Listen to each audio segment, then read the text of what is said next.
Ich möchte heute meine Predigt einmal umdrehen. Ich starte mit einem der letzten Punkte, und zwar mit folgendem: Es gibt keinen Junior-Heiligen Geist. Es gibt keinen jungen, noch nicht so reifen, noch nicht so ausgebildeten Heiligen Geist und dann einen erfahrenen, älteren, weisen Heiligen Geist. Es gibt einen Heiligen Geist, und wenn du ein Kind Gottes bist, dann lebt dieser Heilige Geist in dir. Und er ist jetzt der gleiche, gestern, heute und in alle Ewigkeit. Er ist der gleiche Geist in Leo Bigger, in Susanna Bigger, in Andy Pandli, wie in jeder einzelnen Person, die heute hier sitzt oder vielleicht online aus der Zukunft gerade zuschaut. Und ich möchte beten am Anfang, dass dieser Heilige Geist, dieser lebendige Gott in dir, lebendig wird in dir durch diese Predigt. Dass das Wort Gottes in dir lebendig wird, weil du dein Herz öffnest, weil du mit dem Reden des Heiligen Geistes rechnest in dieser Predigt. Lass uns beten. Heiliger Geist, ich danke dir, dass du hier bist. Du bist gut, du bist voller Leben, du bist voller Hoffnung, du bist voller Wunder, du bist voller Ermutigung. Und ich bitte dich, Heiliger Geist, dass du sprichst zu jeder Person, hier im Saal, online zu Hause, in deinem wunderbaren, zuverlässigen Namen, Jesus Christus. Amen.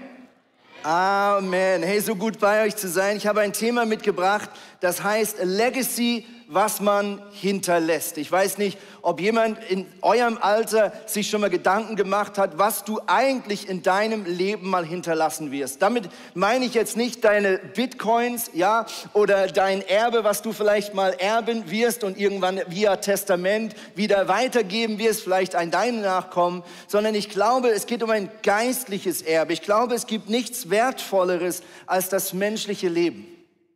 Das Einzige, was dieses Leben hier auf der Erde überleben wird und weiter existieren wird, ist der Mensch als Person. Alles andere lassen wir zurück, alles andere wird irgendwann mit dieser Welt untergehen. Aber was wir mitnehmen, sind Beziehungen, sind Menschen. Und meine Frage ist, welches Erbe, welchen Einfluss hinterlässt du im Leben anderer Menschen? Ich weiß nicht, ob du diesen Ausdruck kennst, lebende Legende. Ja, wir kennen das vielleicht aus dem Sport, Cristiano Ronaldo oder Messi, je nachdem, was so dein Favorite ist. Ja, man sagt manchmal, es sind so lebende Legenden. Ja, Roger Federer ist eine lebende Legende im Tennis. Ja, aber vielleicht geht es dir auch so wie meinen Kindern. Für sie ist Lightning McQueen von Cars eine lebende Legende. Come on. Großartig. Und wenn du mich fragst, was meine lebende Legende ist, ist Scratch von Ice Age. Ja, wenn du mich nicht kennst, du musst nur Scratch von Ice Age kennen, dann hast du so ein Spiegelbild meiner Persönlichkeit. Immer ein bisschen so zu viel Energie, immer dumme Ideen, tut und sagt Dinge, die ihr nicht sagen sollt. Okay, jetzt hast du mich im Akkord kennengelernt. Ich möchte mit dir heute reden, wie kannst du zu einer lebenden Legende werden im Leben anderer Menschen? Und den ersten Gedanken, den ich mit dir teilen möchte, ist folgender: Dein Leben hat Einfluss auf andere, egal ob du das willst oder nicht. Ich weiß nicht, ob du dich ein Influencer nennst, ja. Es gibt ja Leute, die haben 100 Followers und nennen sich schon Content Creator und Influencer. Aber ich möchte dir zusprechen, du bist tatsächlich ein Influencer. Egal, ob du das suchst, egal, ob du das willst oder nicht, dein Leben beeinflusst andere Menschen. So wie du mit deiner Zeit umgehst, so wie du mit Reich Gottes und Kirche umgehst, so wie du mit gewissen Werten umgehst, mit gewissen Herausforderungen in der Schule, im Studium, bei der Arbeit, beeinflusst immer andere Menschen. Ob du das möchtest oder nicht. Du kannst in einem neutralen Land leben namens Schweiz, aber dein Leben ist nicht wirklich neutral. Und oft ist der gefährlichste, destruktivste Einfluss auf andere Menschen Passivität in unserem Leben. Wenn ich als Vater nicht aufstehe für Unrecht in meiner Familie, wenn ich nicht Einfluss nehme auf die Erziehung, wenn ich nicht Ja sage, Vater zu sein von 2 wunderbaren Teenagern und einfach passiv bin und sage, nichts tun ist ja nichts, dann stimmt das nicht. Nichts tun ist oft das größte Problem. Dein Leben hat Einfluss. Und umso jünger du bist, umso besser ist deine Position, sich darüber Gedanken zu machen, was hinterlasse ich eigentlich in meinem Leben. Umso jünger du bist, umso wichtiger ist diese Frage, denn umso mehr kannst du noch ändern an deinem Leben. Umso mehr kannst du noch beeinflussen, weil noch mehr vom Leben vor dir und nicht mehr hinter dir ist. Und deswegen mache ich dir Mut, je jünger du bist, je mehr mach dir Gedanken, was möchte ich hinterlassen auf dieser Erde? Was möchte ich anstellen mit der Kraft Gottes in diesem Leben, was Gott mir auf dieser Zeit, auf dieser Erde noch anvertraut hat? Der erste Punkt ist folgender. Gib, was du schon hast. Gib, was du schon hast. Stell dich Gott zur Verfügung mit dem, was du jetzt hast, was du jetzt schon kannst, was du jetzt schon weißt, wer du jetzt schon bist. Ja, wir leben ja im deutschsprachigen Raum in einer Gesellschaft, die sehr ausbildungsgläubig ist. Ja, erst muss ich die Matur machen oder in Deutschland das Abitur. Dann muss ich noch meinen Bachelor abschließen und dann noch mein Masterstudium. Dann muss ich noch eine Bibelschule besuchen für 3 Jahre und dann noch meine Partnerin oder meinen Partner finden und dann noch 3 Kinder kriegen und dann bin ich bereit, Jesus. Dann bin ich reif genug, wenn ich all meine Fragen, all meine Struggles, all meine Painpoints im Leben hinter mir gelassen habe. Wenn ich endlich dieser reife Christ bin, dann kann Gott mich gebrauchen. Aber Gott hält Ausschau nach Menschen, die sich jetzt gebrauchen lassen. So wie sie sind. Mose, ein einfacher Hirte, geflüchtet von Ägypten, 40 Jahre, ein treuer Hirte irgendwo in den Bergen von Sinai. Gott begegnet ihm im Dornbusch. Und er sagt, Mose, geh zurück nach Ägypten, befreie dieses Volk aus der Gefangenschaft. Und was sagt Mose? Er sagt das, was wahrscheinlich du und ich auch sagen würden. Wer bin ich, dass du mich dafür ausgesucht hast, Gott? Diese Sache sagt nicht nur Mose, sondern du findest diese Antwort mehrmals in der Bibel, wo Gott Menschen herausruft, etwas Großes in seinem Auftrag zu bewegen, dass die erste Reaktion ist, Gott, ich glaube, du hast dich verwählt. Kann es sein, dass du einen anderen Andreas meinst, einen anderen Mose meinst? Schau noch mal in deinen Kontakten nach. Geh mal auf mein LinkedIn-Profil. Schau mal an, wo ich gerade stehe in meinem Leben. Lies mal mein Tagebuch, Gott. Du kannst unmöglich mich meinen. Und was sagt Gott? Gott sagt, Mose, was ist in deiner Hand? Und Mose schaut in seine Hand und sagt, naja, ein Hirtenstab, was man halt so bei sich trägt als ein Hirte. Und Gott sagt, nimm diesen Stab und werf ihn auf den Boden. Und Mose gehorcht und aus diesem Stab wird eine lebendige Schlange. Und Gott spricht wieder zu Mose und sagt, ergreife diese tödliche, giftige Schlange. Und Mose gehorcht wieder und sie wird wieder zu einem hölzernen Stab. Und Gott lehrt Mose die erste Lektion im Leben. Mose, dieser hölzerne Stab in deiner Hand ist einfach ein hölzerner Stab, mit dem du Schafe von A nach B dirigieren kannst. Aber dieser hölzerne Stab in meiner Hand kann Wunder bewirken. Mose, dein Leben in deiner Hand ist einfach ein nettes, freundliches, schönes, bürgerliches Leben. Aber dein Leben in meiner Hand kann übernatürliche Veränderungen bewirken, kann Wunder erleben. Gott hält Ausschau nach Männern und Frauen, die sagen, ich lasse mich so gebrauchen, wie ich bin. Und jetzt sagst du, ja, aber Andreas, wenn du wüsstest, wie es mir geht, vielleicht bist du gerade zu Hause, bist vielleicht sogar krank, vielleicht geht es dir nicht gut, vielleicht strugglest du mit Depressionen oder bist überhaupt nicht an der Position, von der du sagst, ich kann etwas geben, ich möchte dir was sagen. Wenn du nichts anderes mehr hast als Gebet, hast du immer noch alles. Wenn du nur noch beten kannst, gebunden an ein Krankenbett, hast du immer noch alles. Mein Opa ist Bauer gewesen, hier in Dübendorf.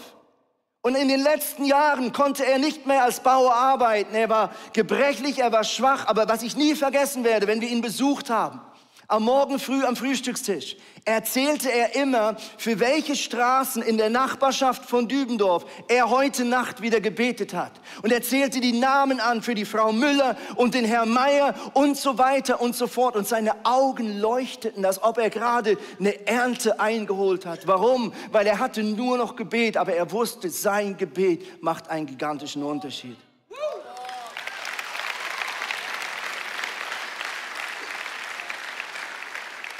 Ich weiß nicht, ob du den Namen kennst, George Müller, ein Deutscher, der ausgewandert ist in der Zeit der Industrialisierung in die Armutgegenden von England. Und er ist einer der Begründer von Waisenhäusern, einer der Ersten, die Waisenhäuser aufgebaut hat, als ein Christ. Und er hat überall in Bristol und so weiter diese Waisenhäuser betrieben und er lebte von den Spenden.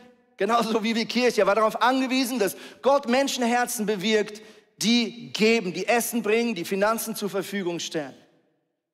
Und Gott hat immer wieder Wunder getan, aber es gab einen Abend, da stand er alleine in diesem leeren Lagerraum und sie hatten nichts mehr. Kein Geld, kein Essen. Und George Müller hat gebetet in dieser Nacht, wissend, dass am Morgen die Kinder aufstehen werden und er wird ihnen nichts mehr geben können, wenn Gott nicht eingreift. Und am Morgen früh strömen die kleinen Kinder in diesen Speisesaal, sie alle schauten auf die Tische, nehmen wahr, dass da nichts ist. Und George Müller versammelt all die Kinder an den Tisch und er sagt, wir tun das, was wir immer tun. Wir danken jetzt Gott fürs gute Essen.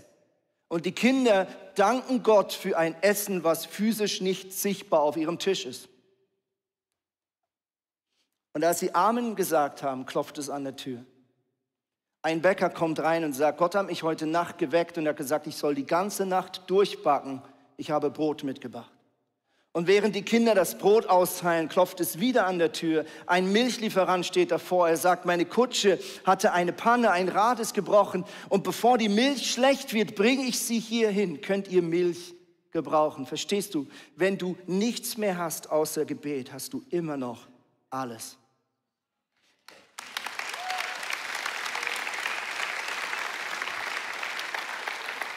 Der zweite Gedanke, wie du ein Leben hinterlassen kannst, was einen positiven Einfluss auf andere Menschenleben hat, ist, lass dich unterbrechen.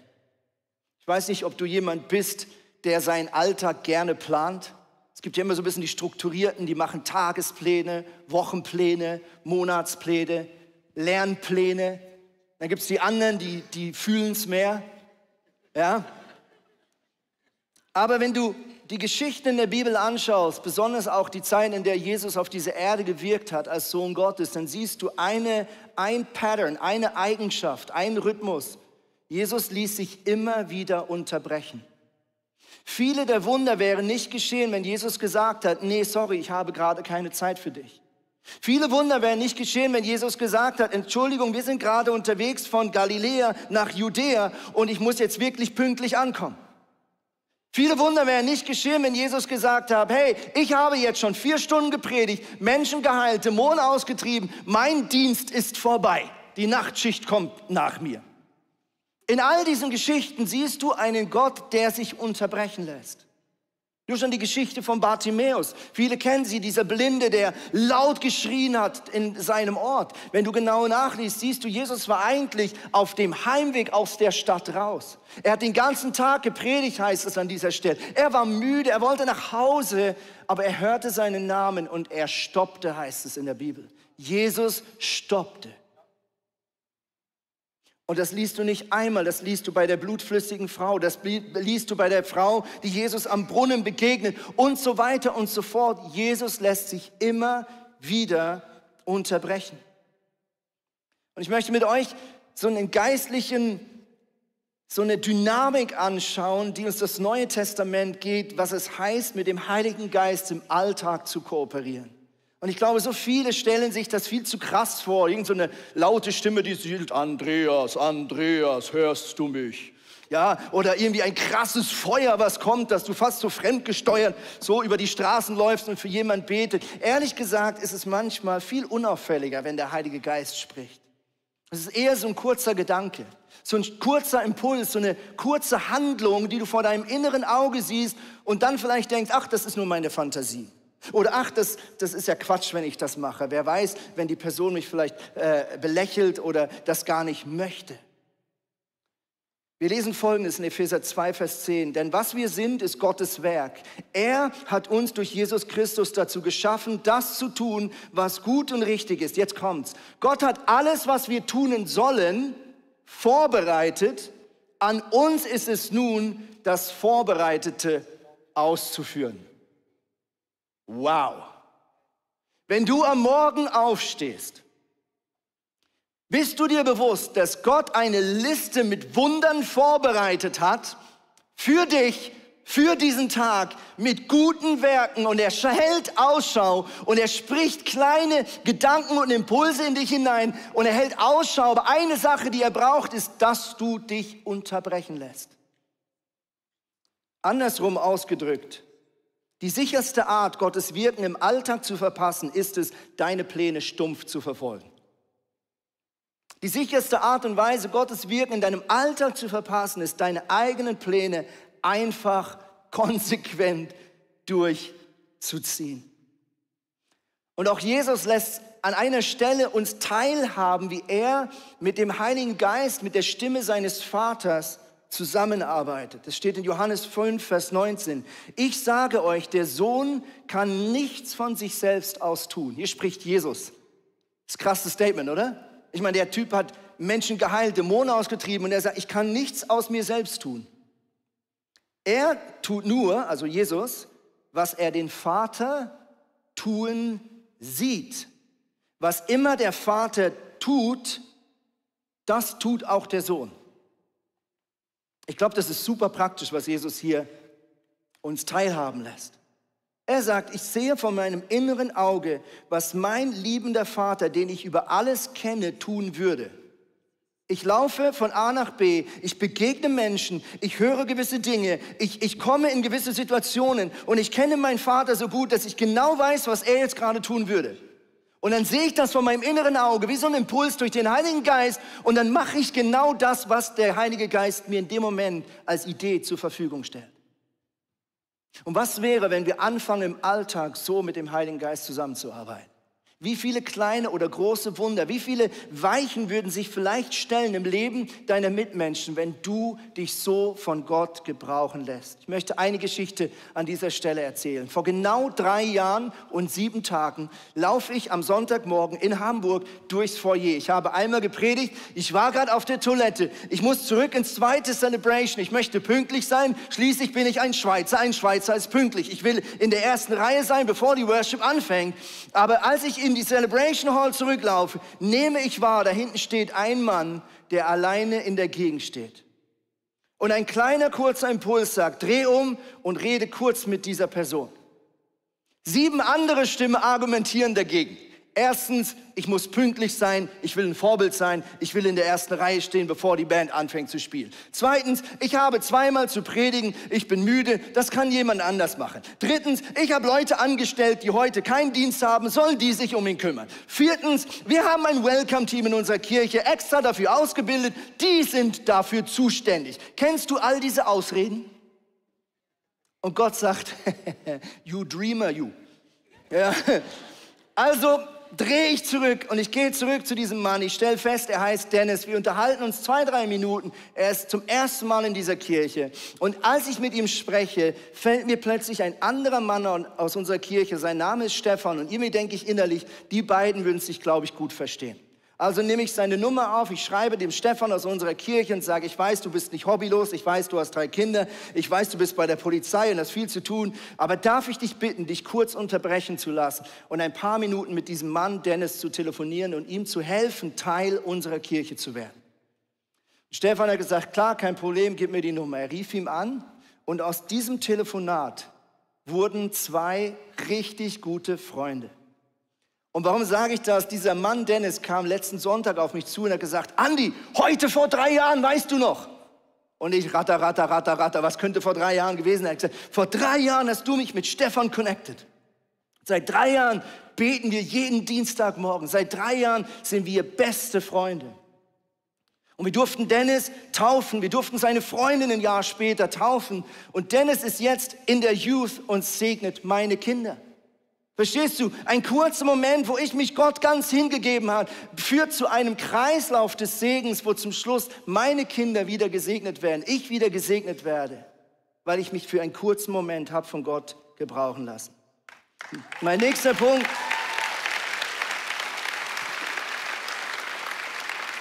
Der 3. Punkt ist super sexy. Wirklich. Euer Favorit, kann ich jetzt schon sagen. Seid ihr ready?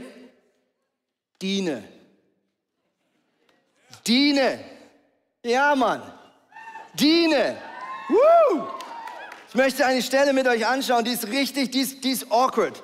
Kennst du so peinliche Momente? Die Jünger sind mit Jesus unterwegs, sie laufen von irgendeinem Ort zum anderen. Sie sind am Laufen und zwei Jünger, sie werden extra, hier, es wird verpetzt, sie heißen Jakobus und Johannes. Finde ich immer herrlich, wie die Evangelisten so ein bisschen immer die Namen sagen, wenn irgendeiner missbaut, ja, damit es dann auch wir 2000 Jahre später immer noch wissen, wer es war. Großartig.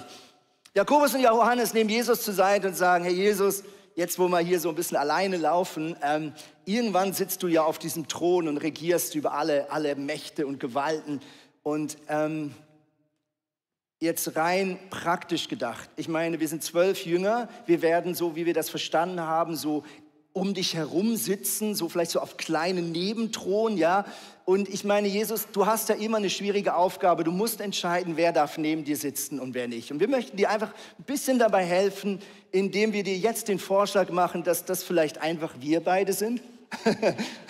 Ja, und das Krasse ist, die anderen Jünger kriegen es mit, werden mega sauer und ich liebe die Stelle. Jesus stoppt und das heißt hier, da rief Jesus alle zusammen und sagte, hey, ja, wie so ein Huddle, ja, wie wenn der Trainer so Timeout und die Mannschaft zusammenruft und jetzt gibt's einmal hier so, ja, ernstes Gespräch mit Chef. Seid ihr ready?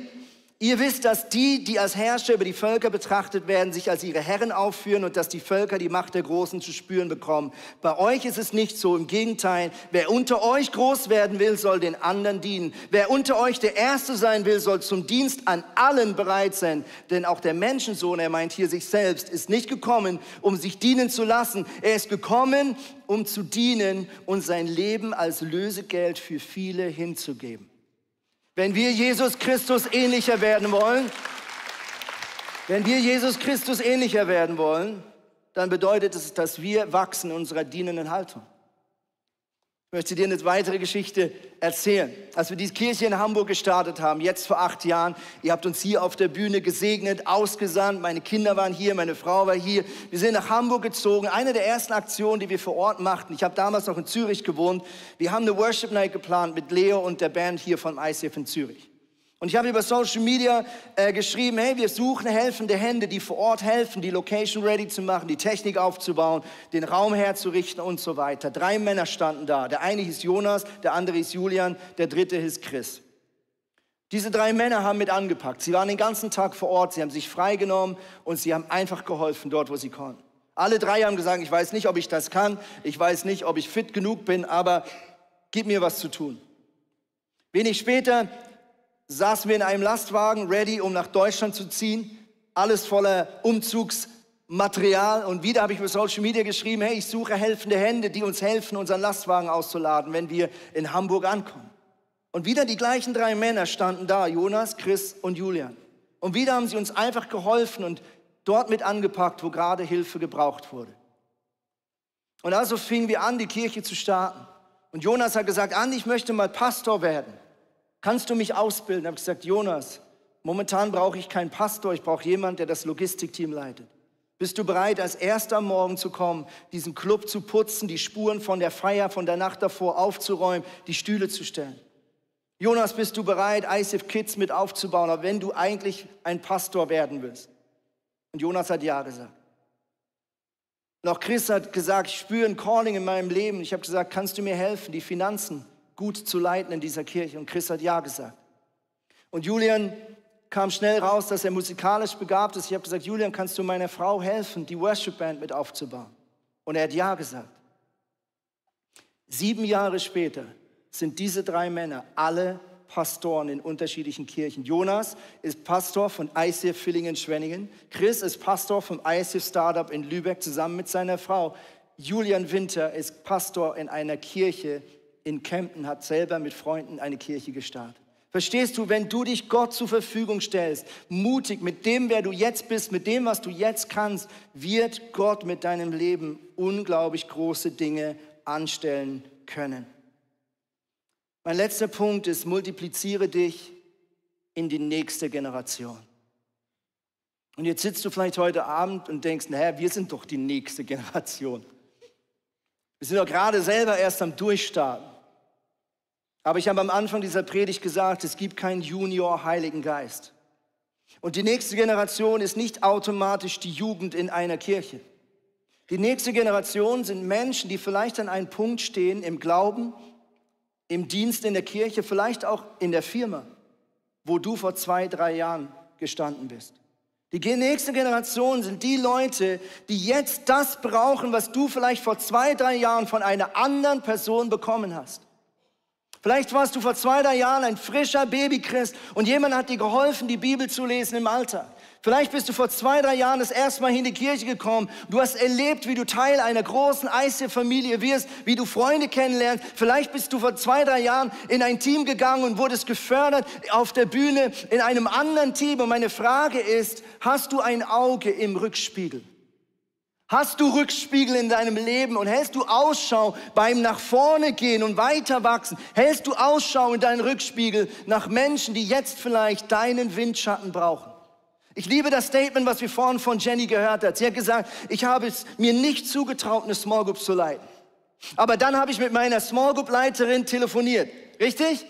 Und sie hat mich ermutigt und an die Hand genommen. Und jetzt erlebe ich, dass ich es mit der Hilfe Gottes doch kann. Genau das ist Jüngerschaft, liebe Freunde.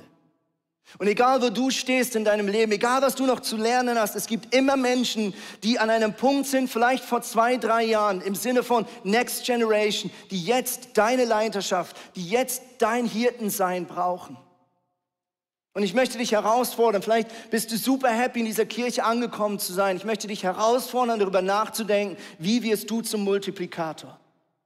Bist du jemand, der das einfach in Anspruch nimmt und schön konsumiert Woche für Woche? Oder wirst du zu einem Nachfolger von Jesus, der sagt, ich krempel meine Ärmel hoch, ich habe gar keine, und ich stelle mich Gott zur Verfügung, um andere Menschen ins Reich Gottes hinein zu fördern? Und ich danke euch. Und ich möchte wirklich ehrlich sein, das, was hier heute Abend passiert, diese vielen Leute, diese Leidenschaft auf der Bühne, ist passiert, weil Menschen bereit waren zu sagen, ich investiere mein Leben in die nächste Generation von Leiterinnen und Leitern.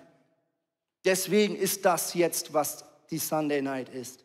Ich möchte mit euch zum Abschluss ein Prinzip anschauen, das nennt sich das Timo-Prinzip. Ich weiß nicht, ob du das kennst, es kommt aus der Bibel und heißt Timo-Prinzip, weil es um Timotheus geht. Du kannst diese Bibelstelle nachlesen im 2. Timotheus 2, Vers 2. Das ist die einfachste Bibelstelle, die du merken kannst. Du musst eigentlich nur die 2 merken, 2 Augen, 2 Ohren, 2 Füße, weißt du schon, wo es steht, okay? Hier sagt Paulus Folgendes, Timotheus, gib die Botschaft, die du von mir gehört hast und deren Wahrheit dir von vielen Zeugen bestätigt wurde, an vertrauenswürdige und zuverlässige Menschen weiter, die ebenfalls fähig sind, wieder andere zu lehren. Okay, was heißt das ganz praktisch? Ich sage, in diesem Vers siehst du 4 Generationen. 4 Generationen. Die erste ist Paulus. Hallo Paulus, schön, dass du wieder da bist nach 2000 Jahren. Schön, dich zu sehen. Paulus sagt Folgendes zu Timotheus. Er schreibt in einem Brief aus dem Gefängnis, Timotheus, vergiss bitte nicht, wie wir gemeinsam Kirche gebaut haben. Timotheus, weißt du noch, wie wir gemeinsam Missionsreisen gemacht haben? Wie wir gemeinsam für Menschen um Heilung gebetet haben? Wie wir gemeinsam Dämonen ausgetrieben haben? Timotheus, weißt du noch, wie ich in der Nacht für dich gebetet habe, als du aufgeben wolltest? Timotheus, weißt du noch, wie ich dir geholfen habe, an deinem Calling festzuhalten, wenn du dachtest, es ist vorbei? Timotheus, darf ich dich etwas bitten? Darf ich dich bitten, nicht einfach selber der Rockstar sein zu wollen im Reich Gottes, sondern Timotheus, darf ich dich bitten, dass das, was ich mit dir getan habe, dass du das wieder mit Menschen tust, die zuverlässig und vertrauenswürdig sind. Timotheus, multipliziere dich in Menschen, aber tu es in die Menschen, die bereit sind, wieder Ausschau zu halten nach Menschen, die sie nachziehen können. Also Paulus sagt, Timotheus, investier deine Zeit, dein Talent, alles, was du gelernt hast, alles, was ich dir beigebracht habe, in Menschen, und zwar in die Menschen, die Rückspiegel haben. Die Menschen, die eine Anhängerkupplung haben. Die Menschen, die bereit sind, nicht einfach alleine Rockstar zu werden im Reich Gottes, sondern die bereit sind, andere nachzufördern, an die Hand zu nehmen. Also du siehst hier 4 Generationen. Ich möchte es beenden mit einer Geschichte, die ich im letzten Jahr erlebt habe. Vielen, vielen Dank. Also Folgendes, du hast hier vielleicht schon gesehen, hier steht ein Grill auf der Bühne. Der eine oder andere hat schon Hunger und ich möchte mit dieser Geschichte schließen. Ich habe letzten Herbst eine neue Small Group gestartet. Ich habe bewusst die Männer um mich geschart, die auch Verantwortung haben in der Kirche, weil ich gemerkt habe, ich will mehr Jüngerschaft und Beziehung leben in meinem Leben. Und wir haben gestartet und ein Mann, der heißt Willi, und ich wusste, ich brauche Willi in meiner Small Group, aus sehr egoistischen Gründen. Ich habe gewusst, Willi macht die besten Burger in Hamburg. Und wir reden hier nicht von irgendwelchen Burgern, wir reden von Smashed Burgern. Ganz was anderes als Burger, weil die Burger sind smashed. Also hatten wir einer der ersten Small Group Abende. Wir waren bei Willi zu Hause und wir wussten, seine Burger sind legendär. Die ganze Kirche weiß von Willis Smash Burger. Also standen wir um Willi herum an diesem Abend. Wir standen um den Grill herum und wir hörten genau zu, was unser Grillmeister Willi uns zu sagen hat. Er erklärte uns die Zutaten, den Ablauf, die nötige Hitze, welches Gas man verwenden muss. Wir achteten darauf, wie Willi die Grillgabel nach links oder rechts schwenkt, ob er mit seiner Hüfte nach links oder rechts wackelt. Wir wollten vom Meister lernen, verstehst du? Und schließlich saßen wir an einem Tisch zu Hause bei Willi und wir alle nahmen diesen ersten Biss von Willis Smash Burger und wir schmeckten das Leben, diese Wonne, dieser Himmel auf Erden, wie er einem so schmierig die Arme runterläuft, ja. Und kaum war ich zu Hause, eine Woche später, gab es einen Abend, wo meine Frau beruflich unterwegs war und sie mich beauftragte, zu schauen, dass meine Kinder was zu essen kriegen. Und ich wusste, das ist der Moment für Willis Smashed Burger Multiplikation. Also nahm ich meine Kinder, wir gingen in den Supermarkt, wir haben die gleichen Zutaten gekauft und ich habe Willi nochmal angerufen und gesagt, Willi, ich stehe jetzt in der Küche mit meinen Jüngern, mit Menschen, die ich nachziehe in deiner Nachfolge. Willi, habe ich es richtig verstanden? Kommen die Zwiebeln zuerst oder wie auch immer? Und Willi war demütig genug und sandte mir Videos von seinem Meister. Ein Mann auf TikTok, irgendwo aus den USA. Er sagte, Andi, ich bin nicht Paulus in dieser Geschichte, ich bin höchstens Timotheus. Lerne nicht von mir, lerne vom eigentlichen Meister, irgendein Mann aus den USA auf TikTok. Also schauten mein Sohn und ich die Videos, wir spulten immer wieder zurück und wir haben alles akribisch genau gleich gemacht. Und wenig später, siehst du, da sitzen meine 2 Kinder und sie beißen zum ersten Mal in Willis Smashed Burger und sie schmecken, wie es sich anfühlt, dieser Himmel auf Erden. Multiplikation. Und wieder 1-2 Wochen später sind meine Frau eine Woche beruflich im Ausland. Unsere Kinder dürfen alleine auf den Hund aufpassen und zur Schule gehen. Und wir hoffen, dass sie die Woche überleben, indem sie irgendwelche Lebensmittel herstellen. Und am letzten Abend, ich sitze schon am Flughafen, um zurückzufliegen, schickt mein Sohn mir ein WhatsApp mit folgendem Bild. Und sagt, Papa, ich habe heute meine Freunde eingeladen aus der Schule und ich habe ihnen Willis Smashed Burger gemacht. Und meine Freunde saßen an diesem Tisch und sie bissen in diesen Burger. Zum ersten Mal schmecken sie das Leben, die Wonne, diesen Himmel auf Erden, wenn du Willis Smashed Burger isst. Verstehst du? Paulus, Timotheus und so weiter und so fort.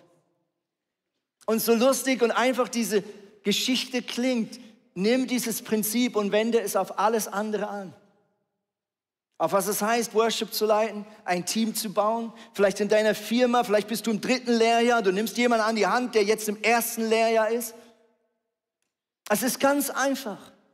Du hast etwas von Gott zur Verfügung gestellt bekommen. Ressourcen, Fähigkeiten, Talente, Wissen. Und meine Frage ist, multiplizierst du es in die nächste Generation? Wirst du zu einem Multiplikator in deinem Leben?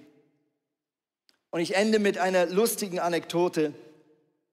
Wenige Tage später bin ich in der Küche, ich mache die Küche, ich wasche das Geschirr und ich habe die Pfanne in der Hand, von der ich vermutet habe, dass mein Sohn sie benutzt hat, um Willis Smashed Burger zu machen. Und ich entdeckte dort so ein paar Spuren in der Beschichtung, so ein paar Kratzer, von denen ich geglaubt habe, dass sie bisher nicht in dieser Pfanne waren. Und genau in dem Moment kommt mein Sohn in die Küche und ich sage liebevoll zu meinem Sohn, Milo, du hast ja Burger gemacht vor ein paar Tagen. Kann es sein, dass du mit einem Messer oder einem Metallgegenstand diese Burger gemacht hast? Und mein Sohn versicherte mir und sagte, Papa, du hast uns immer gesagt, in diese Pfanne darf man nur mit Holz, darf man nicht mit Metall rein. Papa, ich weiß, dass man das nicht darf. Ich verspreche dir, ich habe nur mit einem Holzstab diese Burger gewendet. Und so habe ich ihm geglaubt. Und dann plötzlich sagt er so, oh, Oh. Und er drehte sich wieder um und er ging zur Spüle und er griff zu diesem Metallschwamm und er nahm ihn in die Hand und sagte, Papa, ist das ein Problem? Er hat gesagt, er wollte die Pfanne wieder sauber machen. Er weiß, dass das seine Mutter sehr, sehr glücklich macht. Und er hat die Dreckspur nicht rausgekriegt. Und in seiner Verzweiflung hat er diesen Schwamm genommen. Und er wollte sich gerade entschuldigen. Da hatte ich so einen Heiligen Geist-Impuls und habe gesagt, stopp Milo, hör sofort auf, dich zu entschuldigen. Fehler sind in dieser Familie herzlich willkommen.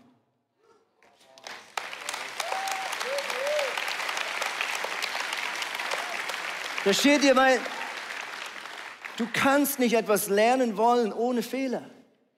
Und die Bibel, es ist voll von Männern und Frauen, die von Gott krass gebraucht wurden, aber auf dem Weg dieser Lernkurve richtig fette Fehler gemacht haben.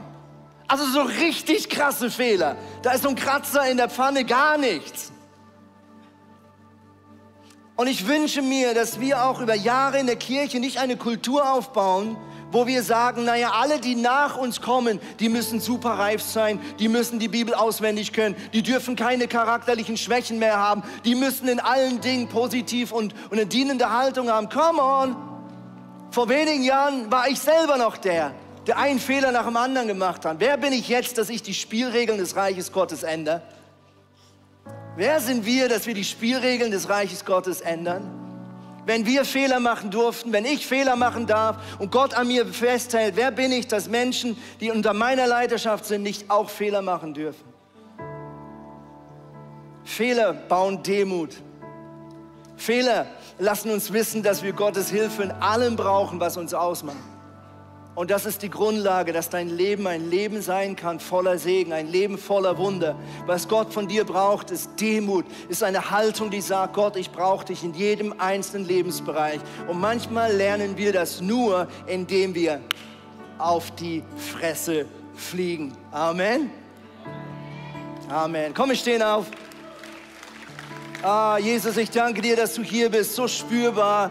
Ich spüre so viel Jesus in all diesen Herzen und Gesichtern heute Abend. Jesus, ich danke dir, dass du hier bist mit Kraft, mit Wundern. Jesus, ich danke dir, dass kein Mensch in diesem Saal ist, der nicht berufen ist, ein Segen zu sein für andere Menschen. Jesus, ich danke dir, dass niemand in diesem Saal oder im Livestream ist, der zu schwach oder unreif ist, dass Gott ihn gebrauchen möchte.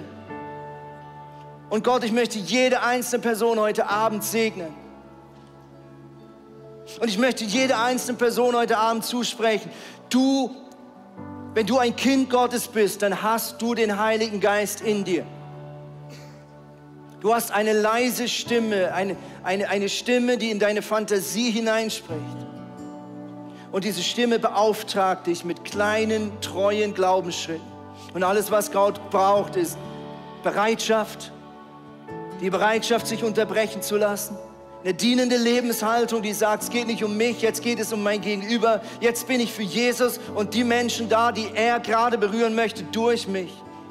Alles, was Jesus braucht, ist ein Herz, was sagt, ich bin bereit, mich zu multiplizieren, mein Leben hinzugeben für andere Menschen. Und überall, wo er diese Menschen findet, dort baut er Reich Gottes. Überall, wo er diese Menschen findet, dort entsteht wieder Erweckung. Dort blüht Reich Gottes und Kirche wieder auf. Und ich möchte dir nochmal sagen, es gibt keinen Junior-Heiligen Geist. Der Heilige Geist lebt in dir. Und er möchte nicht morgen oder übermorgen ein Wunder vollbringen. Er möchte jetzt mit allem, was ihn ausmacht, in deinem Leben wirken. Die einzige Frage ist, traust du dich loszulassen und ihm das Zepter zu übergeben? Bist du bereit, dich unterbrechen zu lassen? Bist du bereit, deine Zukunftspläne neu ordnen zu lassen von Gottes Prioritäten? Bist du bereit, deine Zeit auf das Opfer zu legen und zu sagen, das ist mein Worship, nicht mit Liedern, sondern mit Taten? Bist du bereit, die Zeit auf dieser Erde für das Reich Gottes zu leben, egal wo Gott dich hinstellt, in Ausbildung, in einem Beruf oder in der Kirche? Das spielt überhaupt keine Rolle. Aber bist du bereit, Gottes Sache zu priorisieren auf dieser Erde? Wenn ja, dann ist alles ready, was Gott braucht. Jesus, ich danke dir für diese Sunday Night Community, für dieses Herz, für diese Leidenschaft. Und ich möchte über euch aussprechen, es multipliziert sich. Und es multipliziert sich.